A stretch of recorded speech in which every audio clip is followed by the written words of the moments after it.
Di tanah Pergunungan Indah Sabah, tersembunyi sebuah legenda yang diwariskan turun-temurun oleh masyarakat Kadasan Dusun, legenda yang dikenali sebagai kisah Huminodun. Ia bukan sekadar cerita rakyat tetapi juga intipati memahami hubungan mendalam antara manusia, alam dan pengorbanan suci. Lama dahulu ketika dunia belum dicengkam oleh kelazatan teknologi moden, masyarakat Kadasan Dusun menjalani kehidupan harmoni bersama alam. Tetapi tiba suatu masa bala bencana melanda. Tanah yang dahulu hijau kini gersang, hujan enggan turun dan tanaman pula layu sebelum sempat berbuah. Kelaparan mula merebak seperti api menyambar ranting kering. Wajah-wajah penuh kesedihan melatari setiap penjuru perkampungan. Dalam keputusasaan ketua kaum Kadasan Dusun, seorang lelaki bijaksana dan dihormati, mengetahui bahawa satu-satunya cara untuk menyelamatkan kaumnya adalah melakukan pengorbanan besar, pengorbanan yang akan meremukkan hatinya sendiri. Bapa itu mempunyai seorang anak perempuan tunggal, Huminodun, seorang gadis yang kecantikan dan kepribadiannya digambarkan seperti semangat bumi itu sendiri. Rambutnya sehalus padi masak dan suaranya bagaikan angin yang menghembus di lereng pergunungan. Dia dicintai bukan sahaja oleh keluarganya tetapi oleh seluruh kaum sebagai lambang harapan. Namun kasih dan kekaguman terhadap Huminodun membuatkan nasibnya semakin tragis. Para bobolian syaman kaum mereka mendapat petanda melalui ritual bahawa hanya satu cara dapat memulihkan kesuburan bumi. Huminodun harus dikorbankan kepada bumi.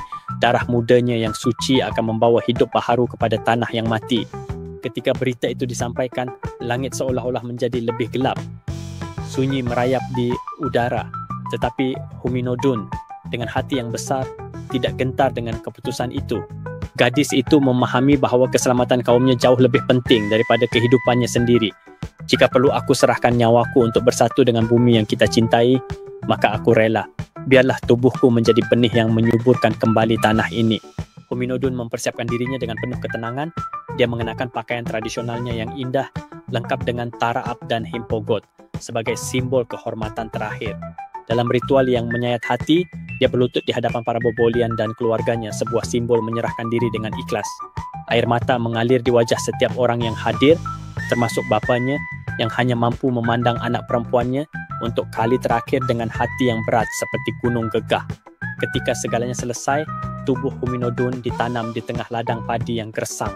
Selepas itu, sesuatu yang ajaib berlaku. Hujan mula turun dengan lebat membersihkan debu gesang yang telah melekat pada tanah. Dalam minggu-minggu yang menyusul, benih padi mula bercambah dari tanah tempat Huminodun dikorbankan. Padi itu subur dan emas, menghasilkan tanaman yang berlipat ganda daripada sebelumnya. Penduduk kampung yakin bahawa ia adalah pemberian dari jiwa Huminodun yang kini menyatu dengan bumi. Keajaiban itu menghapuskan kelaparan dan membawa kehidupan baharu kepada kampung mereka. Tetapi legenda ini tidak berakhir di sana. Masyarakat Kadasan Dusun percaya bahawa Huminodun tidak meninggalkan mereka sepenuhnya. Setiap kali musim menuai tiba, mereka mengadakan pesta keamatan, sebuah perayaan untuk menghormati semangatnya. Melalui tarian sumazau, persembahan tapai dan doa kepada Kinorohingan, Tuhan pencipta mereka menyambut kehidupan yang diberikan Huminodun kepada tanah mereka. Semangatnya dipercayai hadir dalam setiap butir padi yang dituai, mengingatkan mereka akan pengorbanan besar yang pernah dilakukan seorang putri untuk tanah kelahirannya. Legenda Huminodun adalah sebuah kisah tentang cinta, pengorbanan dan tanggungjawab terhadap komuniti.